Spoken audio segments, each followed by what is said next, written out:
Hi friends, welcome back to our channel. ഇന്ന് നമ്മൾ discuss ചെയ്യാൻ പോകുന്നത് 4th സെമസ്റ്റർ BEdലെ എഡ്യൂക്കേഷണൽ തോട്ട്സ് ആൻഡ് പ്രാക്ടീസസ് എന്ന പേപ്പറിലെ 4th യൂണിറ്റിലെ ഒരു ഭാഗമുണ്ട്. Education for a knowledge society എന്ന് പറയുന്ന ഒരു ചാപ്റ്റർ ഉണ്ട്. ഓക്കെ, അപ്പോൾ ഇന്നത്തെ വീഡിയോയിൽ നോളേജ് സൊസൈറ്റി ഞാൻ ഡിസ്കസ് ചെയ്യുന്നത് നോളേജ് സൊസൈറ്റി അതിൻ്റെ കോൺസെപ്റ്റ് എന്താണെന്ന് പറയും. അതേപോലെ തന്നെ characteristics of a knowledge society, പിന്നെ requirements for a knowledge society and principles of knowledge society. അപ്പോൾ ഇത്രയും കാര്യങ്ങളാണ് ഇന്നത്തെ ഒരു വീഡിയോയിൽ ഡിസ്കസ് ചെയ്യുന്നത്. ചെറിയൊരു വീഡിയോ ആണ്. ഓക്കെ, അപ്പോൾ ഫ്രണ്ട്സിന് ഇത് ഇഷ്ടമാവുകയാണെങ്കിൽ please like and share. Thank you.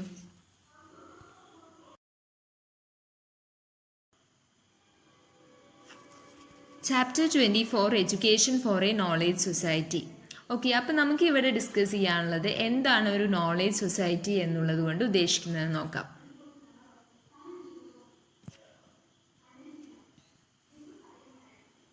Okay, അപ്പം ഞാനിവിടെ ഒരു സെൻറ്റൻസ് വായിക്കാം.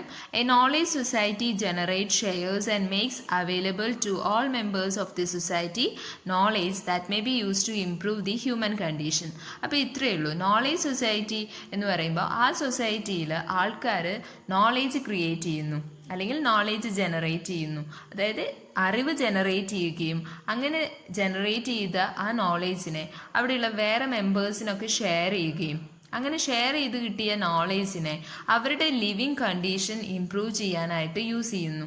അത്രയേ ഉള്ളൂ നോളേജ് സൊസൈറ്റിയിൽ സംഭവിക്കുന്ന കാര്യം. ഓക്കെ, ഇനി നമുക്ക് അറിയാവുന്ന ഒരു കാര്യമാണ്, മനുഷ്യൻ പണ്ട് കാലം മുതലേ ഇങ്ങനെ നോളേജ് ഗെയിൻ ചെയ്തുകൊണ്ടിരിക്കുകയാണ് അല്ലേ. അങ്ങനെ നോളേജ് ഗെയിൻ ചെയ്യുന്ന ഒരു പ്രോസസ്സ് എന്ന് പറയുന്നത് ഇപ്പോഴും കണ്ടിന്യൂ ചെയ്യുന്ന ഒരു പ്രോസസ്സാണ്. അതായത് പുതിയ പുതിയ നോളേജ് നമ്മൾ വീണ്ടും ക്രിയേറ്റ് ചെയ്യുകയും അതായത് നമ്മൾ ഗെയിൻ ചെയ്തുകൊണ്ടിരിക്കുകയാണ് നോളേജ്. ഇപ്പോൾ നമ്മൾ സ്കൂളിലൊക്കെ സോഷ്യൽ പഠിച്ച സമയത്ത് നമ്മൾ ഒരു റെവല്യൂഷണറി ഇൻവെൻഷൻ അല്ലെങ്കിൽ ഡിസ്കവറി ഒക്കെ ആയിട്ട് പഠിച്ചൊരു കാര്യമാണ് മനുഷ്യൻ ആദ്യമായിട്ട് കല്ലുകൾ ഉരച്ച് തീ ഉണ്ടാക്കാൻ പഠിച്ചൊരു കാര്യം അല്ലേ. അപ്പോൾ ചെറിയ ക്ലാസ്സിലൊക്കെ പഠിച്ചതാണ്. പിന്നീട് അങ്ങോട്ട് ആ ഫയർ ഉണ്ടാക്കിയതിൽ നിന്ന് ഒരുപാട് ടെക്നോളജിക്കൽ അഡ്വാൻസ്മെൻറ്റ്സ് ആണ് ഉണ്ടായിട്ടുള്ളത് അല്ലേ.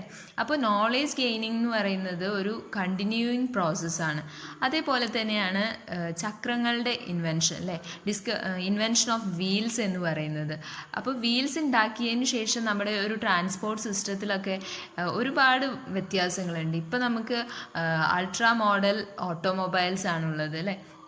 അപ്പോൾ അങ്ങനെ തന്നെയാണ് ഓരോ കാലഘട്ടത്തിലും ഇങ്ങനെ ഇൻഫോർമേഷൻ ഗെയിൻ ചെയ്തതിൻ്റെ മേലെ ഇങ്ങനെ ഒരുപാട് സ്റ്റെപ്പ് കൂടി വരുന്നു. അങ്ങനെ നമ്മൾ ഇൻഫോർമേഷൻ ആ ഗെയിൻ ചെയ്ത ഇൻഫോർമേഷൻ നമ്മുടെ ഒരു ലിവിങ് സ്റ്റാറ്റസ് അല്ലെങ്കിൽ നമ്മുടെ സൊസൈറ്റിയുടെ ഡെവലപ്മെൻറ്റിന് വേണ്ടിയിട്ട് നമ്മൾ ഉപയോഗിക്കുകയും ചെയ്യുന്നുണ്ട് അല്ലേ.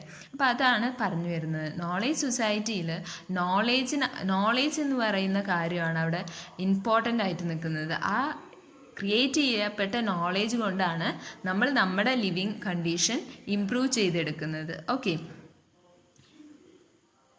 ഇനി പറയാനുള്ളത് a knowledge society should be able to integrate all its members and to promote new forms of solidarity involving both present and future generations. അപ്പോൾ നോളേജ് സൊസൈറ്റിയിലെ എല്ലാ മെമ്പേഴ്സിനെയും നമ്മൾ ഇൻ്റഗ്രേറ്റ് ചെയ്യണം എന്നാണ് പറയുന്നത്. Okay, nobody should be excluded from knowledge societies. Knowledge സൊസൈറ്റിയിൽ നിന്ന് ഒരാൾക്കാരെയും നമ്മൾ എക്സ്ക്ലൂഡ് ചെയ്യാൻ പാടില്ല. കാരണം നോളേജ് എന്ന് പറയുന്നത് ഒരു പബ്ലിക് ഗുഡാണ്.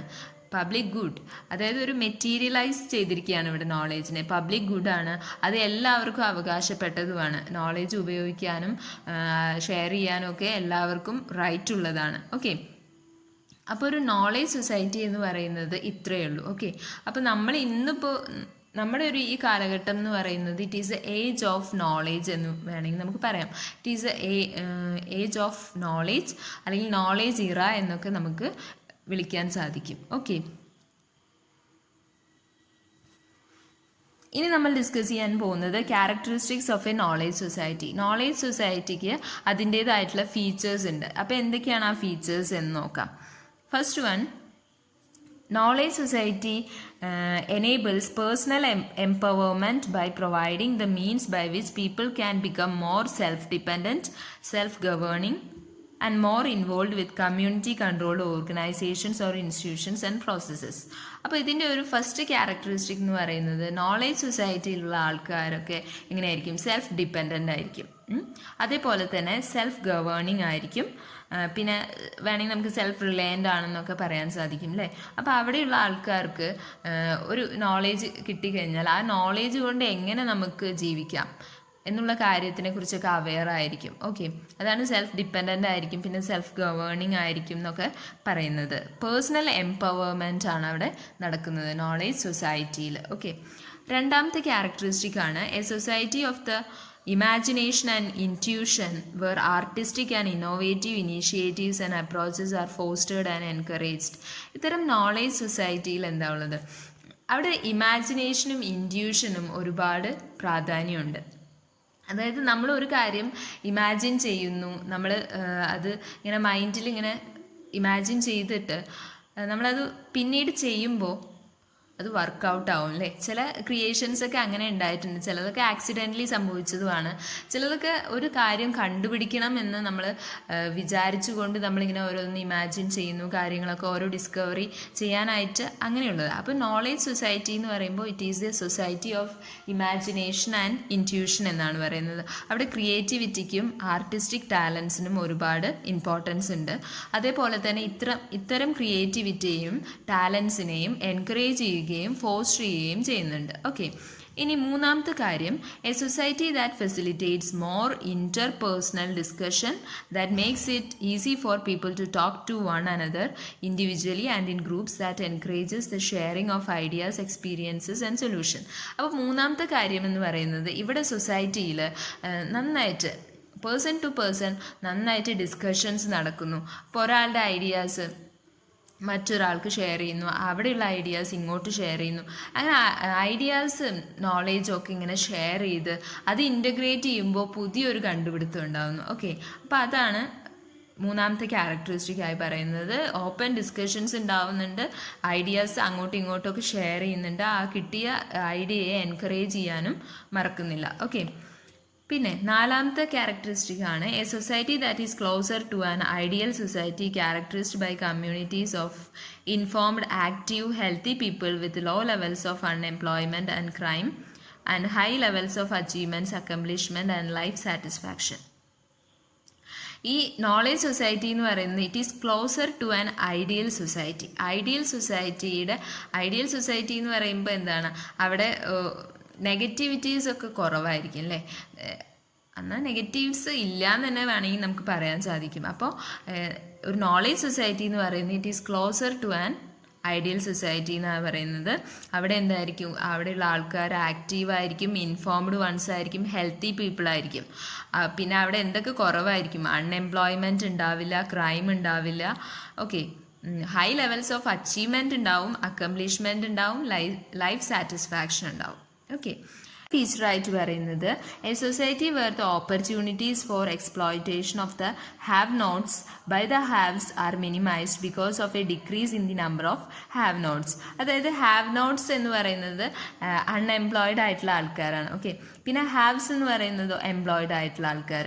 അപ്പോൾ ഇവിടെ ഇത്തരം സൊസൈറ്റിയിൽ ഹാവ് നോട്ട്സിനെ എന്താ പറയുക എക്സ്പ്ലോയിറ്റ് ചെയ്യുന്നില്ല. എംപ്ലോയിഡ് ആയിട്ടുള്ള ആൾക്കാർ അൺഎംപ്ലോയിഡ് ആയിട്ടുള്ള ആൾക്കാരെ എക്സ്പ്ലോയിറ്റ് ചെയ്യുന്നില്ല. കാരണം എന്താ? ഇവിടെ നോളേജ് സൊസൈറ്റിയിൽ ആരും അൺഎംപ്ലോയിഡ് അല്ല എന്നാണ് പറയുന്നത്. ഓക്കെ, ഇനി അഥവാ ഉണ്ടെങ്കിലും കുറച്ചൊക്കെ ഉണ്ടാവും. ഓക്കെ, ഇനി 6th one a society where decisions are made from a global perspective and implemented on a local level where individuals in a community work together to think globally but plan and act locally. അപ്പോൾ ഇവിടെയുള്ള decisions ഒക്കെ എങ്ങനെയാണ് എടുക്കുന്നത്?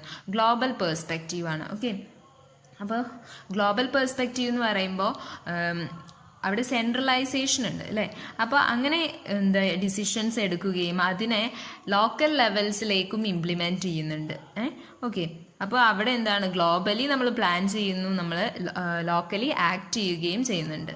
Okay, അപ്പോൾ ഇത്രയാണ് characteristics of a knowledge society ആയിട്ട് പറയാനുള്ളത്. Next ഇനി നമ്മൾ ഡിസ്കസ് ചെയ്യാൻ പോകുന്നത് requirement for a knowledge society. Knowledge സൊസൈറ്റിക്ക് ആവശ്യമായിട്ടുള്ള കാര്യങ്ങൾ എന്തൊക്കെയാണെന്ന് നോക്കാം. First one, just in time delivery of knowledge that is up to date and appropriate to the task at hand. അതായത് നോളേജ് ഡെലിവറി എന്ന് പറയുന്നത് അപ് ടു ഡേറ്റ് ആയിരിക്കും വേണം. അത് ഇപ്പോൾ നമ്മൾ ഉദ്ദേശിച്ച ഒരു ടാസ്കിന് ഏറ്റവും ആപ്റ്റ് ആയിട്ടുള്ളതുമായിരിക്കണം ആ നോളേജ്. ഓക്കെ. രണ്ടാമത്തെ കാര്യം, skills at knowledge search and retrieval. Knowledge സെർച്ചിൻ്റെ സ്കില്ലും അതേപോലെ റിട്രീവലും സ്കില്ലും ഉണ്ടായിരിക്കണം. പിന്നെ thinking skills and creativity. Thinking സ്കിൽസും വേണം, അതേപോലെ ക്രിയേറ്റിവിറ്റിയും വേണം. നാലാമത്തെ റിക്വയർമെൻ്റ് ആണ് lifelong readiness to learn and unlearn.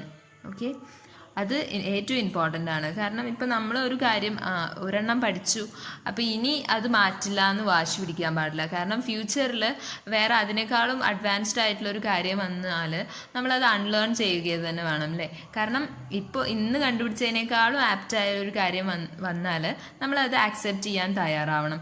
അതേപോലെ തന്നെ നമ്മുടെ ലൈഫ് ലോങ് നമ്മൾ പഠിച്ചുകൊണ്ടിരിക്കാനും ശ്രദ്ധിക്കണം. ഓക്കെ, അപ്പോൾ ഇത്രയാണ് നോളേജ് സൊസൈറ്റിക്ക് ആവശ്യമായിട്ടുള്ള കാര്യങ്ങൾ എന്നാണ് പറയുന്നത്. ഓക്കെ, നെക്സ്റ്റ് നമ്മൾ ഡിസ്കസ് ചെയ്യാൻ പോകുന്നത് principles of a knowledge society. Knowledge സൊസൈറ്റിയുടെ പ്രിൻസിപ്പിൾസ് ആയിട്ട് എന്തൊക്കെയാണ് പറയുന്നതാണ്. 4 മേജർ പ്രിൻസിപ്പിൾസ് ആണുള്ളത്. ഓക്കെ, അതിൽ first one freedom of expression. Okay, first principle ആയിട്ട് പറയുന്നത് ഫ്രീഡം ഓഫ് എക്സ്പ്രഷൻ ആണ്. അപ്പോൾ അവിടെ എന്താ നമ്മുടെ ഒപ്പീനിയനൊക്കെ എക്സ്പ്രസ് ചെയ്യാനുള്ള ഫ്രീഡം. ഓക്കെ, അതായത് ഡാറ്റ ഇങ്ങനെ ഫ്രീ ആയിട്ട് ഫ്ലോ ചെയ്യണം, എങ്കിൽ മാത്രമേ അവിടെ നോളേജ് സൊസൈറ്റിയിൽ, കാരണം നമുക്ക് നോളേജ് ഷെയർ ചെയ്യുകയും ട്രാൻസ്മിറ്റ് ചെയ്യുകയും ആണല്ലോ വേണ്ടത്. അതുകൊണ്ട് അവിടെ ഫ്രീഡം ഓഫ് എക്സ്പ്രഷൻ വേണം. ഫസ്റ്റ് പ്രിൻസിപ്പിൾ അതാണ്. രണ്ടാമത്തെ പ്രിൻസിപ്പിളാണ് ആക്സസ് ടു ക്വാളിറ്റി എഡ്യൂക്കേഷൻ. അതായത് സെക്കൻഡ് പ്രിൻസിപ്പിളായി പറഞ്ഞിട്ടുള്ളത് access to quality education for all. കാരണം എന്താ, ക്വാളിറ്റി എഡ്യൂക്കേഷൻ ഉണ്ടെങ്കിലേ നമുക്ക് ഓരോ കാര്യങ്ങളൊക്കെ നോളേജും കാര്യങ്ങളൊക്കെ ബിൽഡ് ചെയ്യാനും നെസസറി സ്കിൽസ് ഡെവലപ്പ് ചെയ്യാനും സാധിക്കുകയുള്ളൂ അല്ലേ. അപ്പോൾ നമുക്ക് ആക്സസ് ടു ക്വാളിറ്റി എഡ്യൂക്കേഷൻ വേണം. രണ്ടാമത്തെ പ്രിൻസിപ്പിൾ അതാണ്. മൂന്നാമത്തെ കാര്യം respect for cultural and linguistic diversities. ഇത് നമ്മുടെ എല്ലാ സബ്ജക്റ്റിലും നമ്മുടെ എല്ലാ പേപ്പേഴ്സിലും കാണുന്ന ഒരു കാര്യമാണിത്. Respect for cultural and linguistic ഡൈവേഴ്സിറ്റിയെ നമ്മൾ ആക്സെപ്റ്റ് ചെയ്യുകയും അതേപോലെ അപ്രിഷിയേറ്റ് ചെയ്യുകയും വേണം. നാലാമത്തെ പ്രിൻസിപ്പിളാണ് universal access to information and knowledge. Fourth പ്രിൻസിപ്പിളായി പറഞ്ഞിട്ടുള്ളതാണ് universal access to information and knowledge. Okay, ഒരു ബ്രോഡർ പാർട്ടിസിപ്പേഷൻ ഉണ്ടാവണം എന്നാണ് പറയുന്നത്. ഓക്കെ, അപ്പോൾ ഇത്രയാണ് പ്രിൻസിപ്പിൾസ് ഓഫ് നോളേജ് സൊസൈറ്റി.